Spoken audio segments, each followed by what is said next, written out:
Hi. വീട്ടിൽ phone നോക്കിയിരുന്ന് മടുത്തു തൊട്ട് ഇങ്ങോട്ടേക്ക് വന്നു ചങ്ങായി. ഒന്ന് തിരിയുമ്പോഴത്തേക്ക് ഇതാ ആദ്യം എല്ലാവരും ഫോണിൽ തന്നെ കേട്ടാ. തോട്ടിലേക്ക് പോകാട്ടെ ചങ്ങായിന്റെ കാറിലെല്ലാവരും വാഞ്ഞും കയറി. നാട്ടിലെ പിള്ളേരെ മൊത്തം വഴിയേറ്റിക്കുന്ന ഇവനട്ടാ, അല്ല വഴി കാണിച്ചു കൊടുക്കുന്ന ഇവനാന്നേ. അവര് വരുമ്പോഴത്തേക്ക് തോട്ട് പോയി കുളിച്ചിട്ട് വരാനിട്ട് നമ്മൾ നേരെ വിട്ട്. കുളിക്കാൻ വന്നെയാണെങ്കിലും ഫോട്ടോ എടുക്കാണ്ട് പോകാൻ കഴിയില്ല പറഞ്ഞിട്ട് എല്ലാവരും ഫോട്ടോ എടുക്കുവന്നേ. ഫോട്ടോ എടുക്കുക പറഞ്ഞാൽ ഇവൻ നേരെ കാറിന്റെ മുകളിൽ കയറി നിന്നിട്ടാ. ഇയാൾക്ക് കണ്ണാടി ഇട്ടാണ്ട് ഷാറുഖ് ഖാൻ ലുക്ക് ഉണ്ട് പറഞ്ഞിട്ട് ഒരേ പ്രഹസനം. എന്തായാലും ലുക്ക് ഉണ്ട് കേട്ടോ അത്യാവശ്യം. കാറിന്റെ ഷർട്ടിന്റെ ഒരേ കളർ പറഞ്ഞിട്ട് ഈ ചങ്ങായി ഫോട്ടോ എടുക്കാണ്ട് വരുന്നില്ല കേട്ടാ. നല്ല നാച്ചുറൽ കടല പറഞ്ഞിട്ട് ചെക്കന്മാരെ കൊണ്ട് തീറ്റിക്കലാട്ടെ ഇവന്റെ പരിപാടി. ചിരിയണ്ടില്ലേ? ഇവനായിരുന്നു ആദ്യം തീറ്റിച്ചത്. എങ്ങാനും ഇവന്റെ അച്ഛൻ പോലീസായിട്ട് ഇനി കേസ് കൊടുക്കുമെന്ന പേടി. നല്ല നാച്ചുറൽ കടലയാന്ന് പറഞ്ഞപ്പോഴത്തേക്ക് ചെക്കൻ്റെ മൊത്തം സന്തോഷം കണ്ടാ. ചെരുപ്പൊന്ന് ഷാമ്പൂല് മുക്കിയിട്ട് കഴിക്കുന്നേ. അപ്പോഴത്തേക്ക് തന്നെ കരിമ്പൻ അടിച്ചുവിട്ടാ ചെരുപ്പിന്. ഡിസൈനൊന്നല്ല കേട്ടാ. അങ്ങനെ വെറുതെ നടന്നപ്പോൾ ധനവല്ലൻ്റെ കുഞ്ഞിനെ കിട്ടി.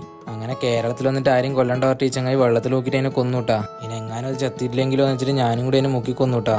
മാസത്തിൽ 2 പ്രാവശ്യം കുളിച്ച് അലർജി ആവുന്നതുകൊണ്ട് നമ്മൾ രണ്ടാളും കുളിച്ചിട്ടില്ല കേട്ടാ. പാള വെച്ചിട്ട് തുള്ളിയാലും മുങ്ങൂലാട്ടാ തുള്ളിയത്. പക്ഷെ മുങ്ങിനെ. ഇത് ആദ്യം കണ്ടപ്പോൾ വിചാരിച്ച് കക്കൂസിലെ പൈപ്പാന്ന്. പിന്നല്ലേ കാര്യം പിടിയിട്ടത്.